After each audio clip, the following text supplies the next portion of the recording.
bonsoir. Bonsoir. Merci d'avoir accepté notre invitation. Alors vous êtes en visite officielle en Guadeloupe depuis hier. D'ailleurs, la Guadeloupe, vous connaissez puisque vous y avez vécu jusqu'au bac.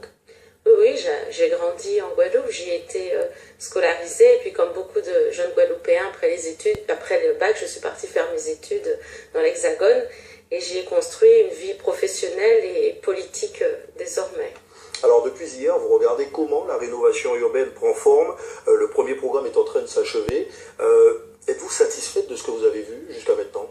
J'ai vu de très belles réalisations, que ce soit au Moule avec la députée maire Gabrielle Louis Carabin, aux Abîmes cet après-midi avec Éric Jalton, à Pointe-à-Pitre hier.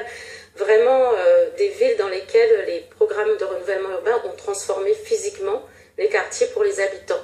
Mais la politique de la ville, c'est aussi le cadre de vie et c'est aussi les politiques publiques, l'accès à l'emploi, les questions de santé, d'éducation et de culture, de sécurité évidemment.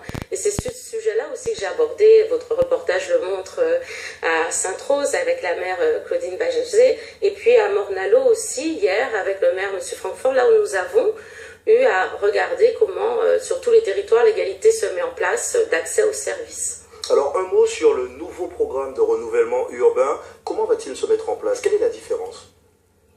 D'abord, on continue ce qui est classique dans le renouvellement urbain, des démolitions, des reconstructions de bâtis, avec l'idée aussi de préserver l'histoire et l'identité des quartiers, qui est souvent forte.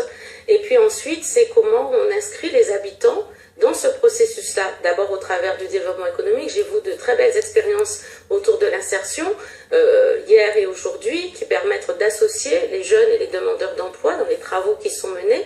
Et puis, ce qui est important dans la loi Lamy qui a été votée en 2014, c'est la participation des habitants. Nous allons lancer les conseils citoyens, des réunions de lancement, un cap excellence avec son président à l'instant, parce que les habitants, désormais, sont au cœur des politiques publiques et regardent comment elles avancent, participent, les co-construisent. Et là, nous sommes à l'aube d'une révolution démocratique. Près de 1000 conseils citoyens aujourd'hui existent, ils se construisent au fur et à mesure, et la Guadeloupe va créer aussi les siens. Un peu à l'image de ce qui se passe dans le quartier Lacroix, vous n'êtes pas sans savoir qu'il y a eu le drame il y a quelques mois avec le jeune Johan assassiné. Les jeunes du quartier ont décidé justement de changer cette image.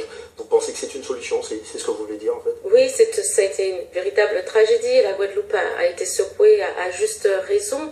Et on se rend compte aux côtés des réponses liées aux questions de sécurité, des moyens que le ministre de l'Intérieur, Premier ministre aujourd'hui Bernard Cazeneuve avait annoncé qui sont déployés. Il faut aussi une mobilisation de la société tout entière, de tous ces acteurs. Cet après-midi, j'assistais à une rencontre avec des jeunes qui se mobilisent de plusieurs villes